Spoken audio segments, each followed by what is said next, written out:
Parabolic mirrors. Parabolic mirror அப்படிங்கிறது என்னென்னா, பேரபாலான்னு சொல்லக்கூடிய அந்த ஸ்ட்ரக்சர் இருக்குது இல்லையா, அந்த ஸ்ட்ரக்சர்லேருந்து நமக்கு ஃபார்ம் ஆனது தான் இந்த வேர்டு பேரபாலிக் அப்படிங்கிறது. இங்கே இருக்கிற மிரரோட ஷேப் அப்படின்னு பார்த்தோம் அப்படின்னா, இது வந்து ஒரு கான்கேவ் ரிஃப்ளெக்டிங் சர்ஃபேஸும் இதில் இருக்கும். அதே மாதிரி இதில் பர்டிகுலரான டைரக்ஷன்ஸையும் லைட் இன்சிடென்ட் பீம் வந்து படக்கூடிய ஒரு பர்டிகுலர் டைரக்ஷன் இதில் கண்டிப்பாக இருக்கும். ஸோ வரக்கூடிய எல்லா லைட் சோர்ஸும் ஒரு இடத்துல ஃபோக்கஸ் ஆகிற மாதிரி ஒரு ஃபோக்கல் பாயிண்ட்டும் இந்த பர்டிகுலரான பேரபாலிக் மிரரில் உண்டு. ஃபோக்கல் பாயிண்ட் உண்டு, ஏன்னா எல்லா இன்சிடென்ட் லைட்டும் வந்து இங்கே ஒரு பர்டிகுலரான டைரக்ஷனில் வந்து ஃபோக்கஸ் ஆவாங்க. இதில் ஒரு கான்கேவ் ரிஃப்ளெக்டிங் சர்ஃபேஸும் இதில் இருக்குது. இது வரைக்கும் ஞாபகத்தில் வச்சுக்கோ. அதே மாதிரி இதில் வந்து லைட் வந்து ஃபாலிங் ஆகும்போது ஸோ இது பல டைரக்ஷனுக்கு டைவர்ஜென்ட் ஆகிறதுக்கான பாசிபிலிட்டிஸ் உண்டு. பிரின்சிபல் ஆக்சிஸுக்கு பேரலாக என்ன ப்ரொடியூஸ் பண்ணோம் அப்படின்னு பார்த்தீங்கன்னா, பேரபாலிக்கோட லைட் ரேசஸ்ங்கிறது இருக்கிறதுக்கு வாய்ப்புகள் உண்டு. அதே மாதிரி ஒரு லாங் டிஸ்டன்ஸுக்கு கூட நம்மளால் என்ன பண்ண முடியும் அப்படின்னா, இந்த லைட் சோர்ஸை கொண்டு போகலாம் வித்தவுட் கெட்டிங் டிமினிஷ்டுனா. ஒரு லைட் வந்து பட்டுட்டு திரும்ப இமேஜ் ஃபார்ம் ஆகுதுன்னா, அந்த இமேஜோட சைஸ் சின்னது ஆகாமல் எவ்வளோ தூரத்துக்கு வேணாலும் ஒரிஜினாலிட்டியாக கொண்டு போகலான்னு அர்த்தம். அதே மாதிரி பேரபாலிக் மிரர் அப்படின்னு பார்க்கும்போது, ஸோ இது நிறைய ப்ராஜெக்ட்ஸ்லலாம் பேரபாலிக் மிரர்ஸ் நிறைய இடத்துல யூஸ் பண்ணுறோம். பேரபாலிக் ரிஃப்ளெக்டர்ஸ்ன்னு சொல்லுவோம் பொதுவாக. இந்த heat energy collecting, light energy collect பண்ணுறது, சவுண்ட் எனர்ஜி சிஸ்டத்தில், ரேடியோ வேவ்ஸில் நிறைய இடத்துல யூஸ் பண்ணுற reflecting telescope, radio telescope, parabolic microphones, example towers எல்லாம் இந்த மாதிரி இருக்கிறதெல்லாம் பார்த்தீங்கன்னா இது பேரபாலிக் தான். அது நீங்கள் பார்க்கும்போதே தெரியும். ஸோ அப்படி வேரியஸ் பிளேசஸில் பேரபாலிக் மிரர்ஸை நம்ம யூஸ் பண்ணிக்கிறோம். நெக்ஸ்ட்டு பார்க்கும்போது இந்த ஸ்பியரிக்கல் மிரர்ஸோட டேர்ம்ஸ் என்ன சம்மந்தமாக நிறைய விஷயங்கள் பார்க்க போகிறோம். ஸோ என்னென்ன விஷயங்கள்லாம் பார்க்குறோம் அப்படின்னு பார்த்தீங்கன்னா, first one centre of the curvature. ஒரு ஸ்பியரிக்கல் மிரர் இருக்குது அப்படின்னா, அந்த ஸ்பியரிக்கல் மிரரில் சென்டர் ஆஃப் கர்வேச்சர் எதுன்னு தெரியணும். இப்போ எக்ஸாம்பிள் இந்த சர்க்கிள் மாதிரி இருக்குது இல்லையா, இதை ஒரு ஸ்பியரிக்கல் மிரராக கன்சிடர் பண்ணிக்கோ. அந்த ஸ்பியரிக்கல் மிரரோட சென்டர் பாயிண்ட் நடுப்புள்ளி இருக்குல்ல, இதுக்கு பேர் சென்டர் ஆஃப் கர்வேச்சர்னு பேர். புரியுதா? ஒரு ஸ்பியரிக்கல் மிரரோட நடுப்புள்ளி, அதை கேபிட்டல் சின்னு சொல்லுவோம். அதுக்கு பேர் சென்டர் ஆஃப் த கர்வேச்சர். ரொம்ப முக்கியமான ஒரு பாயிண்ட் என்னென்னா, இது ஒரு கர்வேச்சரா, இந்த கர்வேச்சரோட சென்டர் பாயிண்ட்டுங்கிறது எது அப்படின்னு பார்த்தீங்கன்னா, இதுதான் இதோட சென்டர் பாயிண்ட். அதனால் இதுக்கு பேர் சென்டர் ஆஃப் த கர்வேச்சர். அதே மாதிரி இந்த மிரரில் பார்த்தீங்கன்னா இதோட சென்டர் பாயிண்ட்டுங்கிறது இதுதான். அதனால் இந்த இடத்துக்கு பேர் சென்டர் ஆஃப் த கர்வேச்சர். இது ஒரு கர்வேச்சர், இதோட சென்டர் பாயிண்ட் இது. இது ஒரு கர்வேச்சர், இதோட சென்டர் பாயிண்ட் இது. அது ரெண்டுத்துக்குமே பேர் capital C, centre of the கர்வேச்சர்னு பேர். இது புரிஞ்சிருக்கும்னு நினைக்கிறேன். அதுக்கு அடுத்தது பார்த்தேன் அப்படின்னா, இங்கே போல் அப்படின்னு கொடுத்துருக்குறாங்க. போல் அப்படிங்கிறது கேபிட்டல் பியில் நாம் நோட் பண்ணக்கூடிய ஒரு வேர்டு. எப்போவுமே மேக்ஸில் கிராஃப் முதல்ல யூஸ் பண்ணுவோம்ல, அந்த மாதிரி டேர்ம். போல் பாயிண்ட் அப்படிங்கிறது என்னென்னா, நல்லா கவனித்து பார்த்து இந்த லொக்கேஷன் எங்கே இருக்குன்னு,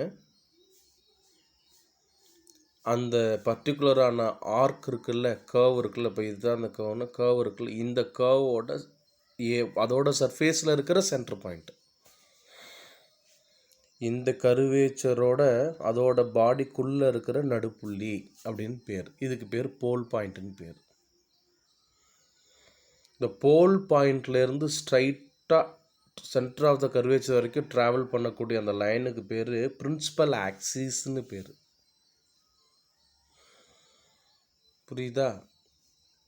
அதே மாதிரி இந்த பி பாயிண்ட்லேருந்து ஆரம்பித்து சென்டர் ஆஃப் த கர்வேச்சர் வரைக்கும் இருக்கக்கூடிய டிஸ்டன்ஸுக்கு பேர், from the distance of P to C, இந்த டிஸ்டன்ஸ் என்னன்னு சொல்கிறோம்னா radius of the curvature R அப்படின்னு சொல்கிறோம். Radius of the curvature R அப்படின்னு சொல்கிறோம். இன்னும் ஒரு முக்கியமான பாயிண்ட்டு யாரை தெரிஞ்சுக்கணும் அப்படின்னா ஃபோக்கஸ் அப்படிங்கிறவங்கள தெரிஞ்சுக்கணும். லைட் இங்கேருந்து வந்து இப்படி பட்டுட்டு இப்படி ரிஃப்ளெக்ட் ஆகி போகும். எவ்வளோ லைட் வந்தாலும் இப்படி பட்டுட்டு போகும். எங்கே பட்டுட்டு போனாலும் எல்லா லைட்டும் ஃபோக்கஸ் ஆகிறது இந்த பாயிண்டில் தான். அதே மாதிரி இந்த இடத்துல பார்க்கும்போது லைட் எல்லாமே வந்து பட்டுட்டு போகும்போது லைட்டோட எல்லா கோஆர்டினேஷனும் எந்த பாயிண்டில் இருக்கும்னா இந்த பாயிண்டில் தான் இருக்கும். ஸோ ஒரு மிரரில் லைட் பட்டுட்டு ரிஃப்ளெக்ட் ஆனதுக்கப்புறம் இந்த லைட் வந்து ஒரு இடத்துல பர்டிகுலரான பிளேஸில் கன்வர்ஜ் ஆகி அதுக்கப்புறம் தான் டைவர்ஜ் ஆகும். இந்த கன்வர்ஜ் ஆகிறதுன்னு ஒன்று சேர்றது. இந்த லைட் எல்லாம் வந்து பட்டுட்டு ரிஃப்ளெக்ட் ஆனதுக்கப்புறம் ஒரு இடத்துல மீட் பண்ணுற பாயிண்ட்டுக்கு பேர் focus, capital F. So light எல்லாம் இந்த இடத்துல பர்ஃபெக்டாக ஃபோக்கஸ் ஆகிறாங்கன்னு அர்த்தம். இதுதான் நாம் இந்த இடத்துல தெரிஞ்சுக்க வேண்டிய ஒரு டாபிக்கு. ரேடியஸ் ஆஃப் கர்வேச்சர் ஆக்சுவலாக இது over, principal axis over, focus over. இங்கே வேறு என்ன சொல்லாமல் இருக்கேன், ஃபோக்கல் லென்த் சொல்லணும். ஃபோக்கல் லென்த்தோட ஃபார்முலா பார்த்தீங்கன்னா ரேடியஸ் ஆஃப் கர்வேச்சர் பை 2 அப்படிங்கிறது ஃபார்முலா நோட் பண்ணிக்க மறந்துடாது. அப்போ இந்த ரேடியஸ் ஆஃப் த கர்வேச்சர் சொல்லியாச்சு. இப்போ என்ன சொல்லணும்னா ஃபோக்கல் லென்த் சொல்லணும்னு சொன்னேன் இல்லையா? நல்லா கவனிச்சுக்க. பிங்கிற பாயிண்ட்டுக்கும் சிங்கிற பாயிண்ட்டுக்கும் இடையில் இருக்கக்கூடிய டிஸ்டன்ஸை என்னன்னு சொன்னோம்? ரேடியஸ் ஆஃப் த கர்வேச்சர்னு சொன்னோம். இந்த ரேடியஸில் பாதி, அதாவது போல் பாயிண்ட்டுக்கும்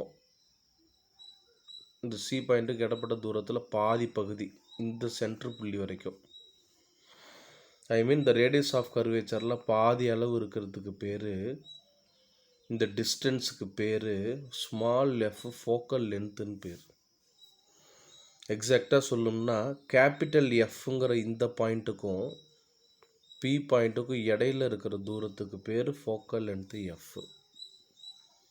இது ரேடியஸுக்கு ஆஃபாக இருக்கிறதுனால radius of the mirror divided by 2 அப்படிங்கிறது ஃபார்முலா R/2.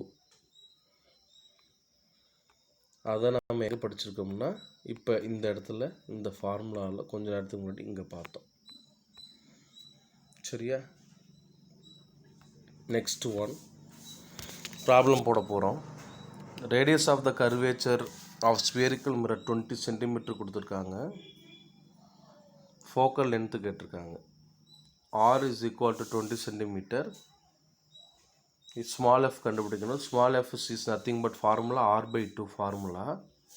20 டிவைடட் பை 2, ஏன்னா ஆரோட வேல்யூ 20 கொடுத்தாச்சு. டிவைட் பண்ணால் 10, அப்போ 10 சென்டிமீட்டருங்கிறது எஃபோட வேல்யூ. அதே மாதிரி ஒரு ஸ்பியரிக்கல் மிரரோட ஃபோக்கல் லென்த்து கொடுத்துருக்காங்க 7. ரேடியஸ் ஆஃப் கர்வேச்சர் கண்டுபிடிக்கணும். நமக்கு என்ன தெரியும் formula? F is equal to R/2 தான் தெரியும். நம்மளை கண்டுபிடிக்க சொல்கிறது R. அப்போ R கண்டுபிடிங்கிறனால இந்த டினாமினேட்டரில் இருக்கிற 2 அந்த சைடு கொண்டு போகும்போது R is equal to F into 2ன்னு வருமா? கொடுத்துருக்கிற Fோட வேல்யூ ஆல்ரெடி 7 into 2, அப்போ 7 2s are 14 சென்டிமீட்டர்னு கிடைக்கும். புரியுதா? ஸோ இந்த மாதிரி சம்மெல்லாம் ரொம்ப ஈஸியாக தான் இருக்கும், பார்த்துக்கோ.